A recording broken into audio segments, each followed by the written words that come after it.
साताऱ्यातून एक मोठी बातमी। सातारा जिल्ह्यामध्ये मुसळधार पावसामुळे ढेबेवाडी पाटण रस्त्यावर घाटामध्ये पहाटे दरड कोसळली आणि 5 तास वाहतूक ठप्प झाली आहे। पोकलेनच्या सहाय्याने दरड हटवण्याचे काम सुरू आहे।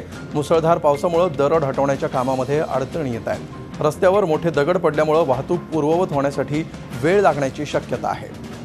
याविषयी आपण अधिक माहिती घेऊया। आमचे प्रतिनिधी विकास भोसले सध्या आपल्या सोबत आहेत। विकास, काय तपशील आहेत? किती वेळ लागू शकतो ही दरड काढून वाहतूक पूर्ववत व्हायला? अमोल, सातारा जिल्ह्यात मुसळधार पाऊस सुरू आहे। आज 24 तासात 278 मिलीमीटर पावसाची नोंद झाल्यामुळे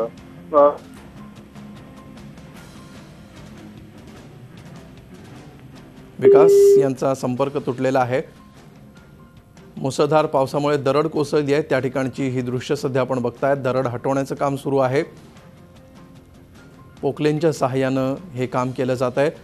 ढेबेवाडी पाटण या रस्त्यावर जो घाट आहे त्या घाटामध्ये ही दरड कोसळलेली आहे आणि गेल्या 5 ते 6 तासांपासून इथली वाहतूक ठप्प आहे। दरड हटवण्याचं काम सुरू आहे।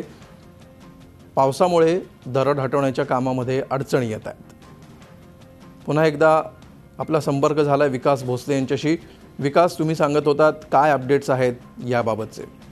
अमोल, पहाटे 5 वाजता ही दरड कोसळलेली आहे। मात्र आता पोकलेनच्या माध्यमातून दरड हटवण्याचं काम सुरू आहे। मात्र प्रचंड पाऊस असल्यामुळे यात अडथळे येतात। मात्र अजून 2 ते 3 तासात ही दरड हटवली जाईल असं प्रशासनाच्या वतीने सांगण्यात येत आहे।